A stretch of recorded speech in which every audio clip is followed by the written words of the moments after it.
এই কোরআন একখান কিতাব, বিশাল বিপ্লব করেছে, রিভলিউশন, ইনকিলাব করেছে একখানা কিতাব। যারা চুরি করত, ডাকাতি করত, যৌন চাহিদা মেটাবার জন্য একটা মেয়ে লোক দরকার, সেই মেয়ে লোকটা কার বউ, কার মা, কার মেয়ে দেখার কোনো চিন্তাই করতো না, তারা সে কামটা করত। মানুষকে কেন হত্যা করব না, অমুকের সম্পদ কেন লুট করব না, এর কোনো যুক্তিসঙ্গত কারণ তাদের মাথায় ঢুকতো না।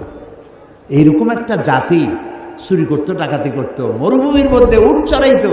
এই কোরআন মরুভূমির রাখালদেরকে দিগ্বিজয়ী সেনাপতি বানায় দিল। এই কোরআন মরুভূমির উটের রাখালদেরকে, ভেড়া দুম্বার রাখালদেরকে ন্যায় বিচারক বাদশা বানায় দিল, বিচারপতি বানায় দিল। আস্থা দুনিয়া, অর্ধেকটা পৃথিবী মুসলমানদের পায়ের তলায় এনে দিল। সুবহানাল্লাহ। এই সেই কোরআন, যে কোরআনকে তোমরা ছেড়েছো, যে কোরআনকে আমরা ছেড়েছি। কোরআন বুঝতে চেষ্টা করি নেই। এ কোরআনের নাম কোরআন, এটার নাম কি? এটার নাম কোরআন, এটার নাম হুদা, এটার নাম শিফা, এটার নাম জিক্র, এটার নাম নূর, এটার নাম তানজিল, এর নাম কিতাব। এই নামগুলি কি আমার বাপের বানানো? আমার বানানো? এই নামগুলি কার? আল্লাহ তাআলা। ওয়াল্লাহি আমি আপনাদেরকে আমার বাপের গল্প শুনাইতে আসিনি, আজে বাজে গাঁজাখুরি কিস্সা কাহিনী শুনাইতে আসিনি। কোরআনের ওয়াজ করেই তো কুল পাইনি। এক শ্রেণীর লোক আছে যারা ওয়াজ করতে আসিয়া আজে বাজে গল্প কিস্সা কাহিনী বলে মানুষ কান্দায় টান্দাইয়া তারপরে সর্বনাশ করে থুয়ে গেল। অনেক রাত শুনলো ওয়াজ, বাড়ি যখন যায় লোকেরা জিজ্ঞেস করে এত রাত কোথায় ছিলাম? অমুক জায়গায় গেছিলাম। কেন? ওয়াজ শুনতে গেছিলাম। কি ওয়াজ? সাংঘাতিক ওয়াজ। কে ওয়াজ করলো? ও সাংঘাতিক বক্তা। তাছাড়া ভাই সবই যখন সাংঘাতিক, কি শুনলে তার দু একটা আমার শোনাও না। কই এত সময় শুনছি, তার একটা কথাও যদি আমার মনে থাকে। এগুলোর তো কোনো দাম নেই। ওয়াজ হচ্ছে, যুবকরা আসে না কেন? তাফসীর শুনতে আসে। সাধারণ ওয়াজ মাহফিলে, মিলাদ মাহফিল যারা করে যাইতে চায় না, কারণ ওখানে নাই কিছু সারবত্তা।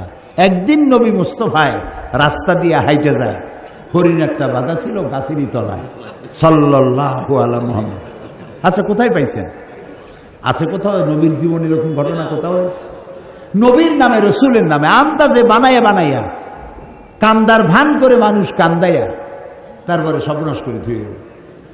আর ইয়াং জেনারেশন যারা বিজ্ঞান পড়ে, যারা ইতিহাস পড়ে, ভূগোল পড়ে, যারা ইন্টারনেট দেখে, ওয়েবসাইট দেখে, কম্পিউটার ব্রাউজিং জানে, তারা কম্পিউটার, ইন্টারনেট, ইমেল, ওয়েবসাইট, এই জগতের মানুষ তারা যখন এইসব কিস্সা কাহিনী শুনে তো কয় যে এ তো আদম আলাইহিস সালামের যুগের কথা কয়, এগুলো শুনে আমাদের লাভ নেই। ওরা মনে করে ইসলাম মানে সেকেলে, ইসলাম মানে হচ্ছে এই মধ্যযুগীয় ব্যাপার স্যাপার, এর মধ্যে কিছু নেই। কিছু আছে কিনা কালকে শোনাবো ইনশাআল্লাহ। এর মধ্যে কোন বিজ্ঞান চাও? কি চাও তোমরা? কি শুনতে চাও? তিবিয়ানান লিকুল্লি শাই, সব কিছু আল্লাহর মধ্যে বলে রেখেছেন। ইতিহাস আছে 30 মধ্যে আছে কি? একটু কৌতূহল হলো না জানার জন্য? আহারে কপাল। ডিসি সাহেবের কোর্ট থেকে, এসপির অফিস থেকে, অথবা জজ কোর্ট থেকে একটা চিঠি যদি আপনার নামে আসে ইংরেজি ভাষা, সেই চিঠিটার অর্থ আপনি জানেন না, ভাষাটা জানেন না, ইংরেজি জানেন না। এখন ওই চিঠি বোঝার জন্য আপনার কি কোনো পেরেশানি হবে নাকি হবে না? পেরেশানি হবে। এটা কি দুদকের চিঠি নাকি? এটা কি আমাকে গ্রেফতার করার চিঠি? এটা কি আমার সম্পদ সব এই কি জানি কয় নিলাম করে নেওয়ার চিঠি? জানার জন্য ছুটবেন, ভালো ইংরেজি জানে কে। যতক্ষণ পর্যন্ত চিঠির মর্ম না বুঝবেন ততক্ষণ পর্যন্ত আপনার পেরেশানি দূর হবে না। এ কথা কি মিথ্যা না সত্য? তো একটা ডিসি অফিসের সামান্য একটা চিঠি, এসপির অফিসের একটা সামান্য চিঠি, কোর্টের দুদকের একটা চিঠি বোঝার জন্য এত পেরেশানি হয়? অত বড় আকাশটার মালিক, জমিনের মালিক, আমার মালিক একখানা চিঠি দিয়েছেন, নাম কোরআন শরীফ, এইটা জানার জন্য আগ্রহ সৃষ্টি হলো না, পেরেশানি হলো না। আহারে পোড়া কপাল। সারাটা জীবন সূরা ফাতিহা দিয়ে নামাজ পড়লাম, অর্থও জানি না, ব্যাখ্যাও জানি না। আহারে কপাল। বদকিসমত এই জাতি। এই কোরআনের, এই কিতাবের যতগুলি নাম আছে তার মধ্যে একটি নাম হচ্ছে কোরআন। এটাকে আমরা হুদা যদি বলি অনেকে চিনবে না, ওই কি এর হুদা। হুদা মানে বরিশালে ওদিকে হুদা মানে খালি হুদাহুদি বলে। হ্যাঁ হুদা, এখানে কি বলে? আচ্ছা না বললেও কোনো এক সময় বলবেন। তো হুদা বললে বুঝবে না, তানজিল বললে বুঝবে না, নূর বললে বুঝবে না, সেবা বললে বুঝবে না। সব থেকে কোন নামে চেনে এটাকে? কোরআন। তারপরে ফোরকান বললেও চেনে।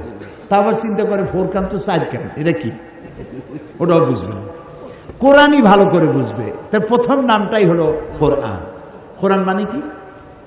কোরআন শব্দের অর্থ হচ্ছে বহুল পঠিতব্য, বহুল পঠিত, যা বারবার পড়তে হয়। এই যে নাম, সার্থক নাম, কোরআনের চাইতে বেশি পড়া হয়েছে পৃথিবীতে এরকম একখান বইয়ের নাম আপনি বলেন। বললে আমি পুরস্কার দিয়ে যাব। নাই, পৃথিবীতে এমন একটা মুহূর্ত নাই যখন কোরআন শরীফ পড়া হয় না। ভাবতে পারেন যে আমার এখানে যখন রাত 1টা বাজে তখন তো সারা দেশ ঘুমাই গেল, তখন কোরআন শরীফ কেরা পড়ে? আরে ভাই, আপনার এখানে যখন রাত 1টা, আমেরিকায় তখন দিনের 1টা, ওরা তখন জোহর করতেছে। আপনার জোহর আর একজনের আসর, আপনার এশা আর একজনের ফজর। সারা পৃথিবীতে সময়ের এই যে ক্লাইমেট এবং টাইম, এই টাইমের যে পরিবর্তন, সময়ের পরিবর্তনের ভিত্তিতে পৃথিবীতে একটা মুহূর্ত এমন নাই যে পৃথিবীর কোথাও না কোথাও কোরআন শরীফ তেলাওয়াত করা হচ্ছে না।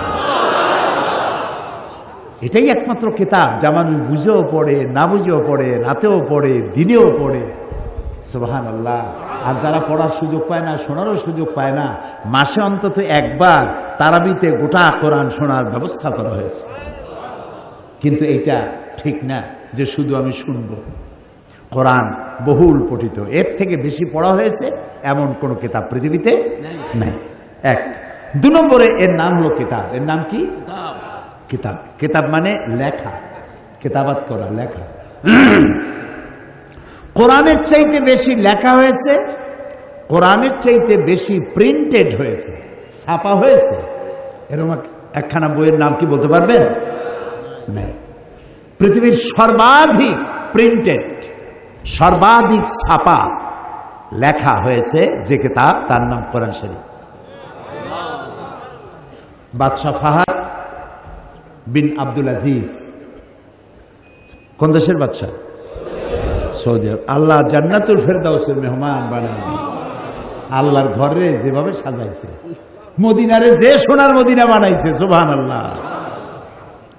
এখানেই শেষ নয়, আমাকে তিনি 3 বার রাষ্ট্রীয় মেহমান করেছিলেন। তখন আমি একবার এমপি থাকা অবস্থায়, আর একবার এমপি টেমপি কিছু না, ওই সময় 2 বার। এমপি থাকা অবস্থায় যেবার উনি দাওয়াত দিলেন রাষ্ট্রীয় মেহমান করে, সেইবারে আমার সাথে সঙ্গে যারা ছিলেন পৃথিবীর বেশ কয়েকটা দেশের মেহমান, মদিনা শরীফে নিয়ে মুজাম্মা মালিক ফাহাদ প্রিন্টিং প্রেস দেখানো হলো। ফাহাদ প্রিন্টিং প্রেস হচ্ছে পৃথিবীর সব থেকে বড় প্রেস, এর থেকে বড় প্রেস দুনিয়ায় নাই। সেই প্রেস দেখাইতে নিয়ে গেল আমাদেরকে। দেখলাম এরকমের সাদা কাগজ, মেশিনের মধ্য থেকে সাদা কাগজ বেরোচ্ছে, আর এক মেশিনে ঢুকতেছে প্রিন্ট হচ্ছে, আর এক মেশিনে ঢুকতেছে কাট হচ্ছে, কাটিং হচ্ছে, আর এক জায়গায় বাইন্ডিং হচ্ছে, আর একদিকে বক্সের মধ্যে যাচ্ছে, বাইন্ডিং হলো, বক্সে ঢুকলো, ট্রাকে উঠলো, প্লেনে উঠলো, সারা দুনিয়া চলে গেল। প্রতি ঘন্টায় এই কোরআন শরীফ ছাপা হয় 900 জেল, প্রতি ঘন্টায়। আর 30টা ভাষায় ট্রান্সলেটেড হয় বিনা মূল্যে, ফ্রি অফ কস্ট, বিনা মূল্যে 30টা ভাষায় তরজমা তাফসীর হয়ে সারা পৃথিবীতে প্লেন ভর্তি করে দুনিয়া ছড়ায় দিচ্ছে বাদশাহ ফাহাদের প্রেস থেকে। আল্লাহ তুমি তার বেহেশতের বড়, বেহেশতের মর্যাদা সম্পন্ন জায়গায় জান্নাতুল ফেরদাউসে তুমি তাকে মেহমান বানায় নাও। আমি বলতেছিলাম ফাহাদের ফজিলত বলছি না, বলছি যে কিসের ফজিলত? কোরআনের ফজিলত। এর থেকে বেশি পড়া হয়েছে এমন কিতাব দুনিয়ায় নাই, এর থেকে বেশি ছাপা হয়েছে এমন কিতাবও পৃথিবীতে নাই। আরো একটা চ্যালেঞ্জ শুনুন, পৃথিবীতে এমন কোনো উল্লেখযোগ্য ভাষা নাই যে ভাষায় কোরআন শরীফ ছাপা হয় নাই, অর্থাৎ কোরআনের তর্জমা হয় নাই। তবে কোরআন কোনো অবস্থাতেই বাংলায় উচ্চারণওয়ালা কোরআন শরীফ আপনাদেরকে না কেনার জন্য আমি অনুরোধ করব। যারা কোরআন শরীফ পড়তে পারেন না, বাংলা উচ্চারণে কোরআন শরীফ পাওয়া যায় বাজারে, তারা এটা কেনেন। আপনাকে বুঝতে হবে এটা আরবি ভাষা, এটা ইংরেজি নয়, ফার্সি নয়, উর্দু নয়, নাগরি নয়, হিন্দি নয়, রোমান নয়, ইটালিয়ান নয়, ফ্রান্স নয়, এটা আরবি। এটা কি আরবি? এর প্রত্যেকটা অক্ষরের আলাদা আলাদা প্রোনাউন্সিয়েশন আছে, তাজবিদ আছে, উচ্চারণ পদ্ধতি, মাখরাজ উচ্চারণ পদ্ধতি আলাদা। আপনি যদি রাসূলুল্লাহ বলেছেন যে কেউ তো এমন আছে কোরআন পড়ে আর কোরআন তারে লানত করে, সুতরাং বাংলায় লেখা এটা আপনি পড়বেন না। আপনি কোনো আলেমের কাছে যিনি বিশুদ্ধ তেলাওয়াত করে তার কাছ থেকে তেলাওয়াত করবেন, তা না হলে পরে মারাত্মক ভুল হবে। কি ভুল হবে? যেমন দেখেন আরবিতে জাল, জিম, ঝা, জ, এই কতগুলি অক্ষর আছে। এর উচ্চারণ কি দিয়ে করবেন? বর্গ জ দিয়ে করবেন, অন্তর জ দিয়ে করবেন, আর তো না, শেষ। কিন্তু উচ্চারণ সঠিক হবে না। তোয়া, জোয়া, আইন, অফ, এর উচ্চারণ আপনি কিভাবে করবেন? ছোট কাপের উচ্চারণ না হয় একটা ক দিলে, বড় কাপের উচ্চারণ যদি 50টা ক এক জায়গায় লাগান, তো আপনি কক কক করতে করতে তো মুরগির মতো খালি থাকবে, উচ্চারণ তো হবে না। কুল মানে হচ্ছে বলো, আর কুল মানে খাও। তো কুল হুয়াল্লাহু আহাদ, বলো হে নবী আল্লাহ এক। এখন আপনি যদি বলেন কুল হুয়াল্লাহু আহাদ, তাহলে অর্থ হবে খাও আল্লাহ এক। বলেন নাউযুবিল্লাহ। ইদা জা নাসরুল্লাহি ওয়াল ফাতহু, ইদা জা নাসরুল্লাহ, সদের উচ্চারণ আলাদা। আপনি যদি সদের উচ্চারণ জানেন না, আপনি বললেন ইদা জা নাসরুল্লাহি ওয়াল ফাতহু, তাহলে নুন সিন রা হলো, অর্থ দাঁড়ালো কি? ইদা জা নাসরুল্লাহি ওয়াল ফাতহুর অর্থ হলো যখন আল্লাহর পক্ষ থেকে সাহায্য আসবে। আর ইজা জা নাসরুল্লাহি ওয়াল ফাতহু যদি বলেন, তার অর্থ দাঁড়াবে আল্লাহর পক্ষ থেকে যখন শকুন আসবে। দেখছেন কত পরিবর্তন হয়ে গেল। এই জন্য কোরআনকে আপনাকে প্রথমে শিখতে হবে, কোরআনকে বুঝতে হবে। আল্লাহর নবী বলেছেন, এই কোরআনকে আমি যখন জেন সম্প্রদায়ের সামনে আমি যখন কোরআনে কারীমকে তেলাওয়াত করেছি, ফাকালু ইন্না সামি'না কুরআনান আজাবা, জেন সম্প্রদায়ের সামনে আমি যখন তেলাওয়াত করেছি, আমার মুখে তেলাওয়াত শুনে তারা বলেছে আমরা এক আজব ধরনের, আশ্চর্য ধরনের কিতাব শুনেছি।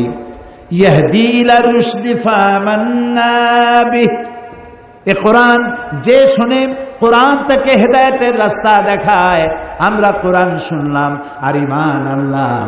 নবীজি বললেন, জেনেরা আমার মুখে তেলাওয়াত শুনে তারা পড়ে নিল লা ইলাহা ইল্লাল্লাহু মুহাম্মাদুর রাসূলুল্লাহ, তারা কালেমা পড়ে মুসলমান হয়ে গেল। কোরআন এসেছিল আমাদের কপাল খোলার জন্য, আমাদের কষ্ট দূর করার জন্য, কিন্তু কষ্ট ক্রমান্বয়ে আমাদের বাড়তেছে, ঠিক না? ওষুধ খাই, ডাক্তার ডায়াগনোসিস ঠিকই করেছেন, ডাক্তার প্রেসক্রাইবও করেছেন ঠিক, কিন্তু আমি ওষুধ কিনে খাইলাম, আমার রোগ ভালো হলো না, দোষটা কার? নিশ্চয়ই আমি ওষুধও খাচ্ছি, কুপথ্যও খাচ্ছি, আর খাবার নিয়ম কানুন মেনে চলছি না। ডাক্তার যা নিষেধ করেছেন সেগুলোও খাই, ওষুধও খাই, রোগ কি ভালো হবে? বলেন রোগ ভালো হবে? হতে পারে না। কোরআন আমার কাছে আছে, আল্লাহ বলছেন কষ্ট দূর করার জন্য কোরআন দিছি, কিন্তু আমি কষ্টের জ্বালায় অস্থির। তার অর্থ দাঁড়ালো এই, কোরআন ঠিকই আছে কোরআনের জায়গায়, আমি কোরআন বুঝি নাই এবং কোরআনকে যথাযোগ্য মর্যাদা আমি দেই নাই। আল্লাহর নবী বলেন, ইন্নাল্লাযী লাইসা ফি জাওফিহি শাইউম মিনাল কুরআনি কাল বাইতিল খারিব, আল্লাহর নবী বলেন যেই দেহের ভিতরে কোরআন নাই, ওই দেহটা একটা ছাড়া বাড়ির মতো, ফেলে দেওয়া বাড়ির মতো। ফেলে দেওয়া বাড়িতে কি বলে? যে বাড়িতে মানুষ থাকে না, বউরা কি বলে? বিরান বাড়ি, বিরান, বিরান উর্দু শব্দ। বসবাসের উপযোগী। হ্যাঁ, অপযোগী না, অনুপযোগী না, মানে মানুষ মানুষ নেই, শুধু একটা বাড়ি আছে কিন্তু বাড়িতে লোক নাই জন্যে। আচ্ছা, রাসূলুল্লাহ কি বলছেন একটু লক্ষ্য করেন। রাসূল বলছেন যেই দেহের মধ্যে, যেই সিনার মধ্যে কোরআন নাই, ওইটা একটা বিরান বাড়ির মতো। বিরান বাড়িতে মানুষ না থাকলে কি থাকে? না না, ভূত থাকে না। ভূত বলে কিছু নাই, ভয় পাবেন না খালি খালি। আপনারা কি ভূতকে ভয় পান? ভূত বলে কিছু নাই দুনিয়া, বিশ্বাস করে ভূত নাই। যে বাড়িতে মানুষ নাই সেখানে জিন থাকে, শয়তান থাকে, আর থাকে সাপ, বিচ্ছু, তেলাপোকা, উইপোকা, বিজাবি, ইঁদুর, বাঁদর, এইসব থাকে। এখন রাসূলের কথা শোনেন, যেই দেহের ভিতরে কোরআন নাই সেটা হলো ওই বিরান বাড়ির মতো। বিরান বাড়িতে যা থাকে, যে দেহে কোরআন নাই সেখানে তাই থাকে। এর ব্যাখ্যা যদি দিতে যাই তাহলে অনেক কথা আসবে, ব্যাখ্যা কম দেই, বোঝেন বেশি, তাহলে কাজে লাগবে। ছেলেটারে এখন কিন্তু ছেলেপেলেরা কোরআন শরীফ পড়ার সময় পায় না। এই যে দাড়ি পাকা যত লোক আছে, আমার মতো দাড়ি পাকা লোক যারা আছে, আপনারা বলেন, আপনাদের ছোটবেলায় এমন কোন মুসলমানের বাড়ি কি ছিল যেখানে ফজরের পরে কোরআনের তেলাওয়াত শোনা যায় নাই? এমন কোন বাড়ি নেই। প্রত্যেক বাড়িতে কোরআন তেলাওয়াত হতো ফজরের পরে, সুবহানাল্লাহ বলেন। এখন কি আপনি 100 বাড়ি পাবেন যেখান থেকে সকালবেলায় কোরআনের আওয়াজ আসবে? নাই। কোরআনের আওয়াজ পাবেন কি করে? রাত 12টা, 1টা, 2টা পর্যন্ত ডিশের ঠেলায় অস্থির, কত রকমের ছবি, নানান ধরনের। এই ছবিগুলো দেখতে দেখতে রাত 2:30, 3টা হয়ে গেল। এরপরে ফজরের নামাজ নাই, ফজরে ঘুম, উঠলু গিয়ে বেলা 9টার সময়। আর ওই যে বাচ্চা ছেলেটা কি বুদ্ধি করেছে, কারাই বুদ্ধি দিছে আল্লাহ জানে। কিন্ডারগার্টেন স্কুল যত আছে, নার্সারি গ্রুপের ছেলে, প্লে গ্রুপের ছেলে, সব বাচ্চাগুলার ক্লাস হলো 7টার সময়। মা তারে উঠায়, বাচ্চা কান্দে, উঠতে চায় না, জোর করে পাঠায় দেয়, ব্যাগ একটা ঘাড়ে ঝুলায় দেয়। বাচ্চার গায়ে ওজন যত, তার থেকে বইয়ের ওজন বেশি। চলে গেল স্কুলে, কানতে কানতে গেছে, ঘুম নষ্ট হয়েছে। বড় ছেলেদের ক্লাস শুরু হয় 11টায়, আর ছোট বাচ্চাদের ক্লাস শুরু হয় 7টায়। আমি জানি না এটা কি চিন্তা করে তারা করছে, তবে বুঝতে পারি কোরআন শিক্ষার পথ নাই, কোরআন শিক্ষার পথ নাই। এরপরে বলা হচ্ছে, এখন নতুন করে বলা হচ্ছে যে ক্লাস 8 পর্যন্ত ধর্ম শিক্ষা এটা অপশনাল, ঐচ্ছিক। আমি বলতে চাই, হিন্দু হন, খ্রিস্টান হন, বৌদ্ধ হন, মুসলমান হন, ধর্মীয় শিক্ষা বাচ্চা অবস্থা থেকে বাধ্যতামূলক করুন। ক্লাস 8 পড়বে যে বাচ্চা, তার বয়স কত বলেন আন্দাজ করে? 12, 13, 14 বছরের ছেলে 14 বছর বয়স পর্যন্ত আলিফ জাওরা বাজাবার বা পড়ে নাই, লা ইলাহা ইল্লাল্লাহ পড়ে নাই, নবীও চেনে না, সাহাবীও চেনে না। 8 বছর ক্লাস 8-এ 12-14 বছরের সময় আপনি তাকে কায়দা দেবেন, নাম পড়া দেবেন, সে পড়বে না, বেকায়দা হয়ে যাবে, ওই কায়দার কাম করবে না। তখন তার কোনো গরজ হবে না আলিফ জাওরা বাজাবার পড়ার। আহারে, তা আপনার কলিজার টুকরা সন্তান কোরআন থেকে বঞ্চিত, আপনার মেয়ে কোরআন শরীফ থেকে বঞ্চিত, আপনার বাচ্চা কোরআন থেকে বঞ্চিত, আপনি নিজেও বঞ্চিত। শুধু একটা মাস আমরা বেছে নিয়েছি। আমার এই কথা বলতে গিয়ে আমার হৃদয়ে রক্তক্ষরণ হচ্ছে। আমরা একটা মাস বেছে নিয়েছি, রমজানের মাস কোরআন পড়ি, জুলে জুলে কোরআন পড়ি, সকলে কোরআন শরীফ পড়ে।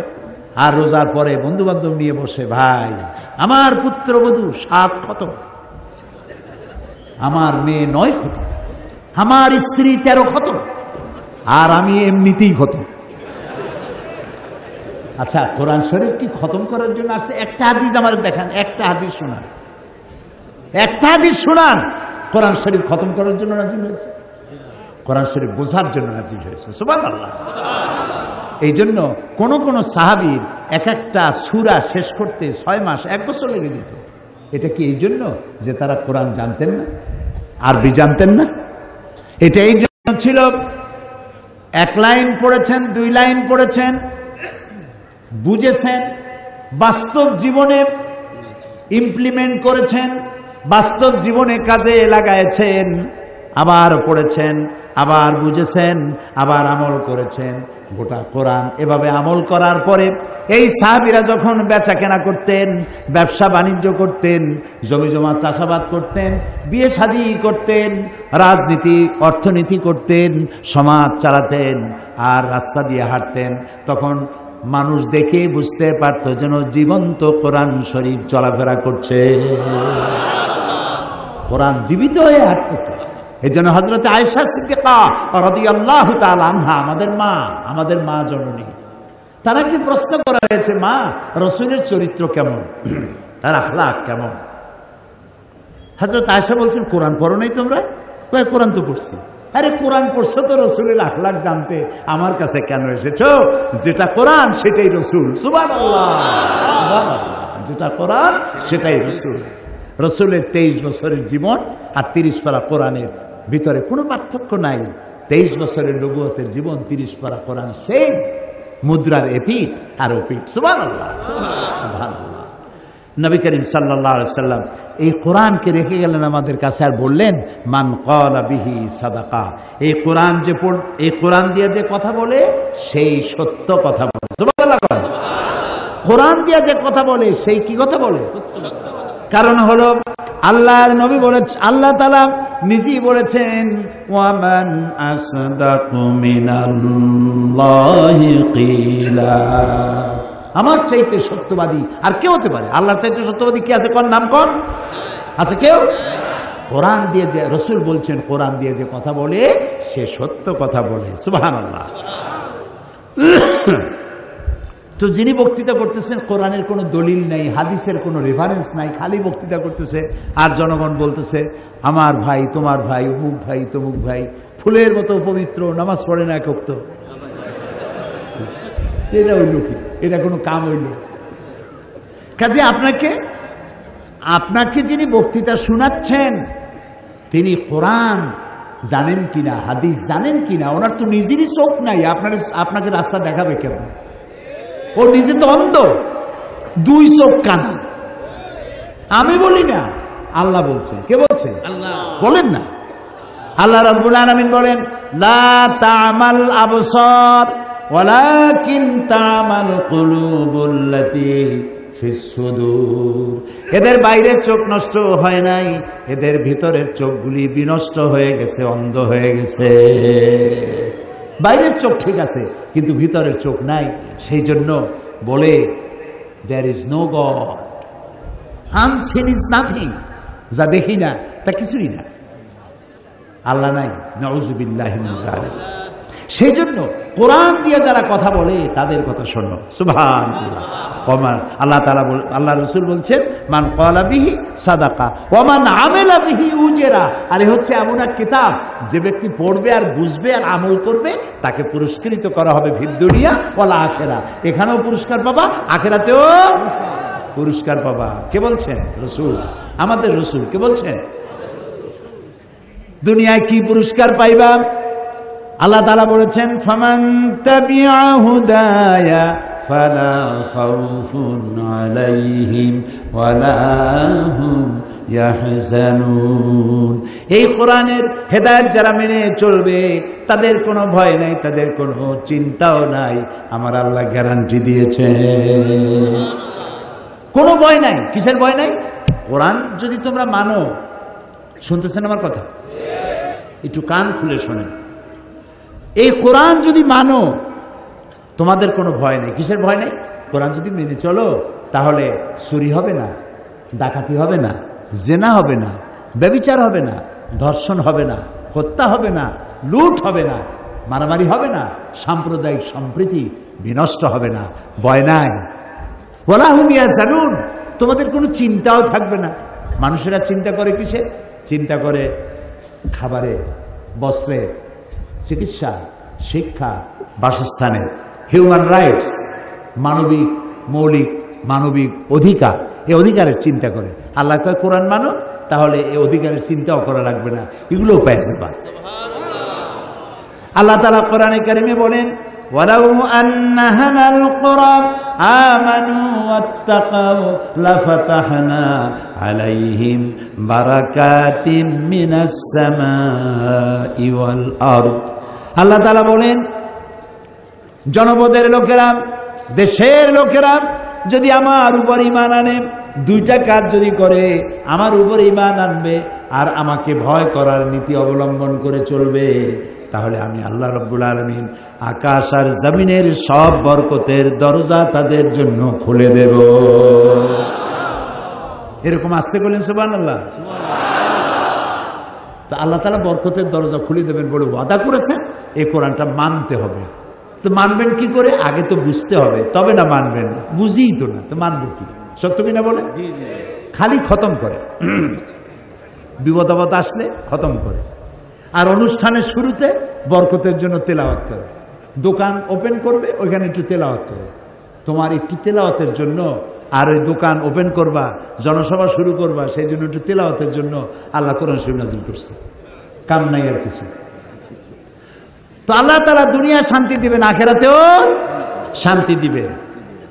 এরপরে আল্লাহ তাআলা বলছে, আল্লাহ নবী বলছেন, ওয়ামান হাকামা বিহি আদালা, আর এই কোরআন দিয়া যে বিচার ফয়সালা করবে সেটাই হবে সঠিক বিচার। এর থেকে ইনসাফপূর্ণ, এর থেকে জাস্টিস আর কিছুই হতে পারে না। জাস্টিস হচ্ছে কোরআন দিয়ে বিচার করা। কি দিয়ে বিচার করা? এখানে সব আছে। সন্ত্রাসীদের বিচার কিভাবে করবেন, মদখোরের বিচার কিভাবে করবেন, চোরের বিচার কেমনে করবেন, ডাকাতেরটা কেমনে করবেন, আছে না সব কোরআন শরীফে? আছে। অনেকে আন্দাজে বলছেন আছে, আর অনেকে বোঝেন না, সেই জন্য বলেন নাই, জানেন না। কোরআন শরীফ পড়েন, সব বুঝতে পারবেন। এর মধ্যে সব কিছুই আল্লাহ তাআলা বলে দিয়েছেন।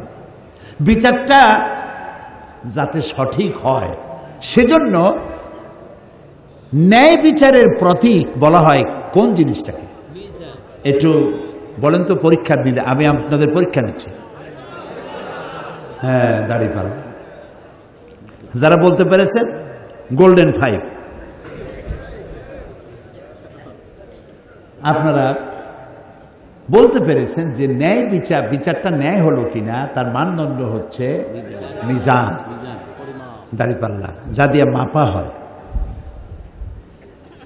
ইনসাফ কি মুকদ্দাস তারাজু, এটা হলো ইনসাফের জন্য পবিত্র মিজান। এই মিজান দুনিয়াও লাগবে, আখিরাতেও লাগবে। কিয়ামতের দিন আল্লাহ তাআলা মিজান রেখেছেন। এখন আমি এটা প্রায় বলে থাকি যে বিচারটা কিভাবে হবে। একজন আর একজনের একটা চোখ তুলে ফেলেছে, এগুলো তো করে আজকাল, প্রায় শুরু হয়ে গেছে। চোখ উঠাই ফেলায়, হাত ভাঙ্গে ফেলায়, পাও ভাঙ্গে ফেলায়, কয় যে আমাকে সাথে না থাকলে ঠ্যাং ভাঙ্গে হাতে ধরাই দেব। তো ঠ্যাং ভাঙ্গে হাতে ধরাই দিল, হাঁটবে কেমন? কি অন্যায় কথা। তো একজন যদি আরেকজনের ঠ্যাং ভাঙ্গে, আমাদের দেশে যে প্যানেল কোড আছে, যে বিচার আছে, এই বিচার পদ্ধতিতে প্রচলিত আইন অনুযায়ী 2 বছরের জেল হলো, আর ধরেন 50,000 টাকা জরিমানা হলো। এখন এই বিচারটা সঠিক হলো কিনা সেটা বোঝার জন্য দাড়িপাল্লা নিয়ে আসেন। দাড়িপাল্লার এক পাশে রাখেন বাঙ্গা ঠ্যাং, আর এক পাশে রাখেন 2,000 টাকা আর 6 মাসের জেল। এবার দাড়ি ধরে টান দেন, সমান হবে? যদি জেলের মাত্রা আরো বাড়াই দেই, জরিমানার মাত্রা আরো বাড়াই, হবে না। কি হলে হবে? আর একখান ঠ্যাং। এই কোরআন শরীফে আল্লাহ তাআলা বলেছেন, হাতের বদলে হাত, পায়ের বদলে পা, চোখের বদলে চোখ, দাঁতের বদলে দাঁত, জানের বদলে জান। এখন একখান ঠ্যাং ভাঙছে, বাঙ্গা ঠ্যাং এক পাল্লায় দেন, আর যে ভাঙছে ওর ঠ্যাং ভাঙ্গে আর এক পাল্লায় দেন, দাড়ি ধরে টান দেন, সমান সমান হয়ে যাবে। ওমান হাকামা বিহি আদালা। সৌদি আরবে যায় দেখেন, রাজতন্ত্রের সাথে আমাদের বিরোধ আছে, ইসলামের বিরোধ। রাজতন্ত্র আমরা মানি না, ইসলামও মানে না, সেটা ভিন্ন কথা। কিন্তু সেখানে কোরআনের কিছু আইন চালু আছে। এই যে হারাম শরীফে গেছেন না আপনারা অনেকে, যারা যাইতে পারেন নাই, আল্লাহ যেন যাওয়ার তৌফিক দেয়। অন্তত কাবা শরীফ, সুবহানাল্লাহ, এটা দেখার তৌফিক যেন আল্লাহ আমাদের সবাইকে দেন।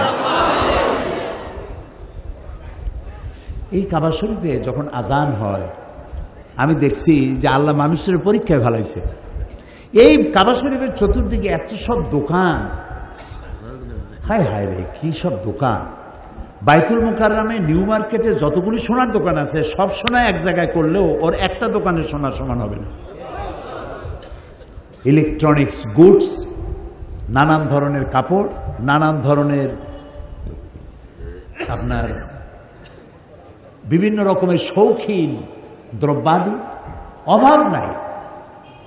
চতুর্দিকে দোকান খোলা। আজান হয়ে গেল, সব দোকান বন্ধ হয়ে গেছে। মুহূর্তের ভিতরে আজান হয়ে গেল, আপনি যদি 5 লক্ষ রিয়ালের খরিদ্দার হন আপনার কাছে বিক্রি করা হবে না। আজান হয়ে গেছে, দোকান বন্ধ। তাদের এই ঈমান আছে, এই 5 লক্ষ নিলাম না, আমি আল্লাহর নামাজের জন্য হারাম শরীফে যাচ্ছি, 10 লক্ষ রিয়ালের খরিদ্দার আল্লাহ নামাজের পরে আবার দিয়ে দেবে। আল্লাহ দেন। দোকানগুলো বন্ধ হয়ে গেল। তারপরে নামাজের পর সব দোকানে আসলো। তা আমি যেটা দেখলাম যে এখানে আল্লাহ তাআলার কি মেহেরবানি, মানুষে আল্লাহ পরীক্ষা ফেলাইছে। একদিকে কাবা শরীফ কালো, কালো একটা ঘর, এই ঘরটার কোনো শৈল্পিক সৌন্দর্য নাই, কালো পাথর দিয়ে গড়া আর কালো গেলাপ দিয়ে ঢাকা। কিন্তু আমি জীবনে আল্লাহ আমাকে বহুবার নিয়েছেন, বহুবার নিয়েছেন। কাবা শরীফের দিকে যখন চোখ পড়ে আমার কাছে মনে হয় যেন সারা পৃথিবীর সব সৌন্দর্য কাবার গায়ে লাগানো, এবং মোস্ট পাওয়ারফুল ম্যাগনেটিক জিনিস দিয়ে এটাকে তৈরি করা হয়েছে। দেখলেই মনে হয় আমাকে ডাকতেছে, আমার কাছে আয়, আমার কাছে আয়। সুবহানাল্লাহ। একদিকে একটা কালো ঘর, আর একদিকে সোনার দোকান, কম্বলের দোকান, জায়নামাজের দোকান, তসবির দোকান, আতরের দোকান। মানুষে আল্লাহ ইমানের পরীক্ষা ফেলাই দিয়েছে। এই কালো ঘরটা দিয়ে তাকায় থাকো, না নামাজ পড়ে সালাম দিয়ে সব দোকানে চলে যাও। এটাও দেখতে চান আল্লাহ তাআলা। বহু লোক আছে যারা নামাজ পড়ে, এখানে অনবরত 120টা রহমত নাজিল হয়। কয়টা? 120টা রহমত অহরহ নাজিল হচ্ছে, কিয়ামত পর্যন্ত হতে থাকবে। যারা তাওয়াফ করতে থাকবে তারা পাবে 60টা, যারা নামাজ পড়বে তারা পাবে 40টা, আর যারা তাকায় থাকবে, শুধু ঘরের দিকে তাকায় থাকবে, তারা পাবে 20টা। সুবহানাল্লাহ, সুবহানাল্লাহ। এত মানুষ, লক্ষ লক্ষ মানুষ, নারী আর পুরুষ, কি সুন্দরী সুন্দর মানুষ, এত সুন্দর মানুষ আপনি কয় জায়গায় দেখবেন। নানান রঙের মানুষ আসতেছে, পূর্ণিমার চাঁদকে হার মানায় দিতে পারে এইরকম সুন্দরী নারীরা আসতেছে। রাত 3টা, 3টার সময় সুন্দরী, পরমা সুন্দরী যুবতী নারী কোন পুরুষ সঙ্গী ছাড়া একাকিনী চলে গেল, কাবা শরীফ তাওয়াফ করলো, লাখো পুরুষের মধ্য দিয়ে নামাজ পড়লো, তেলাওয়াত করলো, মোনাজাত করে ফিরে গেল। কোন পুরুষের বাবা আর হিম্মত নাই, একবার চেহারা দেখেছে, ভালো লেগেছে বলে দ্বিতীয়বার চেহারা উপভোগ করার জন্য নারীর দিকে আর তাকায় না। সুবহানাল্লাহ, সুবহানাল্লাহ। পৃথিবীর কত জায়গা ঘুরলাম, দেখা যায় বড় বড় অনুষ্ঠান থেকে নারীরা নির্যাতিতা হন, হারায় যান, সম্ভ্রম হারান। হাজার হাজার বছরের ইতিহাস। মক্কা শরীফ থেকে, মদিনা শরীফ থেকে, মুজদালিফা থেকে একটা নারী ঘটিত দুর্ঘটনা ঘটেছে বলে কোনো খবর কানে আসছে?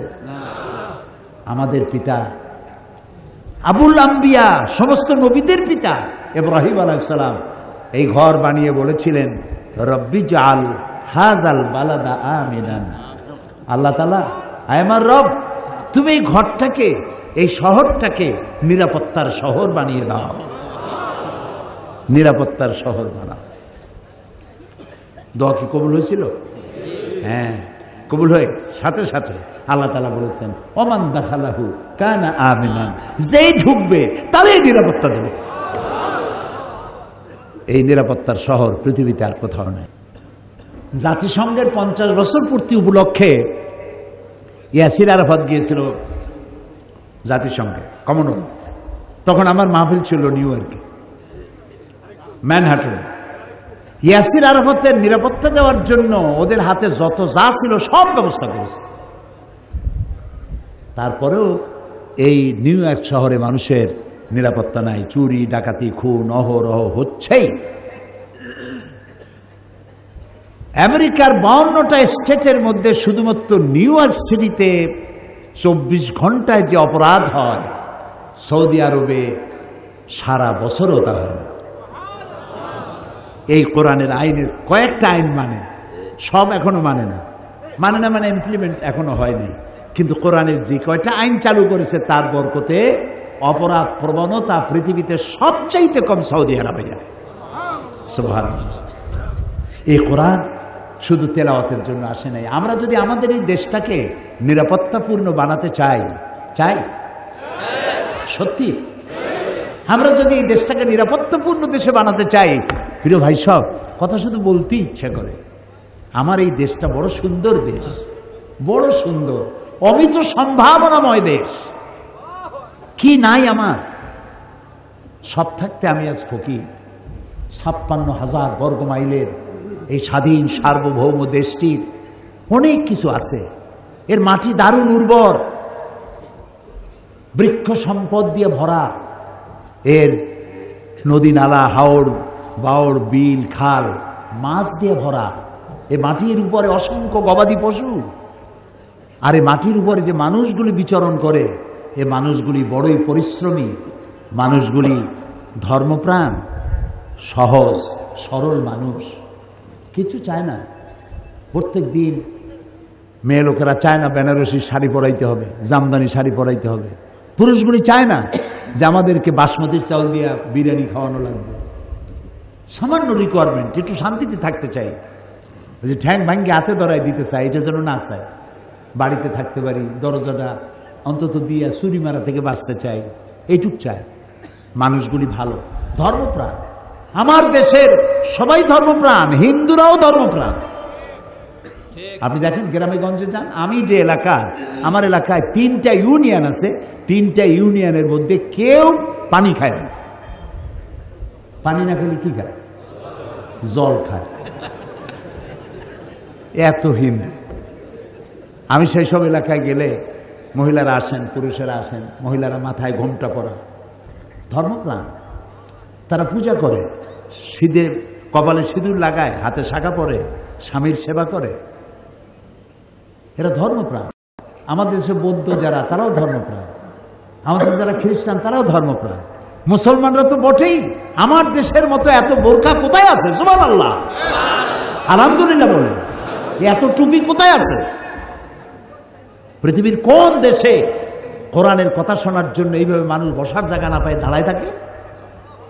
আল্লাহু আকবার, আল্লাহু আকবার। আমার দেশের মানুষগুলি বড় ভালো, মাটি ভালো, মানুষ ভালো। এই মাটির তলায় রয়েছে অনেক সম্পদ। যে গ্যাস আছে, জেনারেশনের পরে জেনারেশন যদি এটাকে সঠিকভাবে কাজে লাগাতে পারে, তাহলে গ্যাস ফুরাবে না, এত গ্যাস আছে। আমার আছে কয়লা। দিনাজপুরে বড় পুকুরিয়ায় যে কয়লা খনি আছে, এশিয়া মহাদেশের সব থেকে শ্রেষ্ঠ কয়লার খনি দিনাজপুরে বড় পুকুরিয়া। আর ভূতত্ত্ববিদরা বলেন কয়লার খনির নিচেই থাকে ডায়মন্ডের খনি। অসম্ভব নয় যে আমার দেশে ডায়মন্ডের খনিও আছে। আমাদের সামুদ্রিক যে বিশাল এরিয়া, সেই এরিয়ার মধ্যে রয়েছে পেট্রোল। আমার ইমান মজবুত নাই বলে আমাদের প্রতিবেশীদের নজর পড়েছে সেদিকে। তারা খুঁজে নিতে চায়, আমার সমুদ্রের মাছ নিতে চায়, আমার পেট্রোল নিতে চায়। গরিব বিধবা নারীর তার যেমন কোনো উপদেশের অভাব থাকে না, চতুর্দিক দিয়ে খালি উপদেশ দিতেই থাকে। এ দেশটাও যেন ওইরকম কেউ কেউ মনে করে। তো আমার দেশের, আমার এই সুন্দর দেশটাকে আমার কোনো অভাব নাই। 15 কোটি সর্বোচ্চ সম্পদ হচ্ছে মানব সম্পদ। 15 কোটি মানুষের 30 কোটি কর্মীর হাত। যদি দেশপ্রেম ভালোবাসা দেশের প্রতি থাকে, কমিটেড যদি হয়, আর যদি কোরআন বুঝে আর কোরআন অনুযায়ী যদি জীবন চালায়, এর থেকে সুন্দর দেশ আর হবে না। প্রিয় ভাই সব, দাঁড়ানো ভাইয়ের একটু বসেন। এতক্ষণ কিন্তু বলিনি, এখন আমি মোনাজাত করব, সেই জন্য দাঁড়ানো ভাইদেরকে একটু বসতে বলছি। কাইন্ডলি মেহেরবানি করে, এই যে দাঁড়ানো ভাইরা, একটু বসেন, একটু বসেন দয়া করে। আপনাদের নিয়ে আমি দোয়া করব। আর আমি লম্বা বক্তৃতা করতে জানি না, আমি এমনি ছোট মানুষ, ইলেম কালাম কম, আমি অল্প কথা বলি। আর এভাবে বুঝাই, আপনি যদি পোলাও কোরমা বিরিয়ানি জম্মের খাওয়া খান তাহলে টয়লেট রিজার্ভ হয়ে যাবে। ভালো জিনিস কম খান, মনে থাকবে। যে কথাগুলি বললাম মনে থাকবে। কেসা কাহিনী হাবিজাবি অনেক কিছু বললে টাইম নষ্ট হবে, আপনার মনে থাকবে না কিছু। আমি আগামীকাল এই কোরআনে যে বিজ্ঞান আছে, এই যুবকরা জানে না যে কোরআনে বিজ্ঞান আছে, এরা বলে যে বিজ্ঞান সব, কোরআন হলো মধ্যযুগীয়। আগামীকাল কোরআনে যে বিজ্ঞান আছে 1400 বছর আগে আজকের বিজ্ঞানীরা যা বলছে সে সব কথা যে কোরআনে আছে, এ কথা আগামীকাল আমি শোনাবো ইনশাআল্লাহ। এই ছেলে এফিডেভিট করেই নিয়ে আসছে মুসলমান হওয়ার জন্য। বাংলাদেশের প্রচলিত আইন অনুযায়ী কোর্ট থেকে এফিডেভিট করাই নিয়ে আসছে। তার নাম হলো শ্রী প্রভাব সরকার, পিতা বিশ্বনাথ সরকার। হ্যাঁ, 5 বিবি জয়পুরহাট। তো আসো কাছে আসো। এর বর্তমান নাম সে পছন্দ করেছে, কি নাম পছন্দ করছো তুমি? আব্দুর রহমান। মাশাআল্লাহ। এই যে নবী করিম সাল্লাল্লাহু আলাইহি ওয়াসাল্লাম দুটো নাম বেশি পছন্দ করেছেন, আব্দুল্লাহ আর আব্দুর রহমান। এর নাম আব্দুর রহমান সে পছন্দ করেছে। তো আমরা তাকে ইসলাম কবুল করাচ্ছি। পড়ো লা ইলাহা ইল্লাল্লাহু ইল্লাল্লাহু মুহাম্মাদুর রাসূলুল্লাহ। আল্লাহ ছাড়া কোনো ইলাহ নাই, মাবুদ নাই, উপাস্য নাই। মুহাম্মদ সাল্লাল্লাহু আলাইহি ওয়াসাল্লাম আল্লাহ প্রেরিত রাসূল। আশহাদু আন লা ইলাহা ইল্লাল্লাহু ওয়াহদাহু লা শারীকা লাহু ওয়া আশহাদু আন্না মুহাম্মাদান আবদুহু ওয়া রাসূলুহু। আমি সাক্ষ্য দিচ্ছি আল্লাহ ছাড়া কোনো ইলাহ নাই, মাবুদ নাই, উপাস্য নাই। তিনি এক, তার কোনো অংশীদার নাই। আমি আরো সাক্ষ্য দিচ্ছি মুহাম্মদ সাল্লাল্লাহু আলাইহি ওয়াসাল্লাম আল্লাহর প্রেরিত রাসূল এবং তারই বান্দা। সালাম দাও। আসসালামু আলাইকুম বলো। আসসালামু আলাইকুম। আপনারা ওয়ালাইকুম সালাম জোরে বলেন। এখন একটু আগে সে ছিল মুশরিক, এখন হয়ে গেল আমাদের ভাই। আমি আপনাদের পক্ষ থেকে, বিশাল জনসমুদ্রের পক্ষ থেকে ইসলাম কবুল করার জন্য তাকে আমি বুকে আলিঙ্গন করে নিচ্ছি।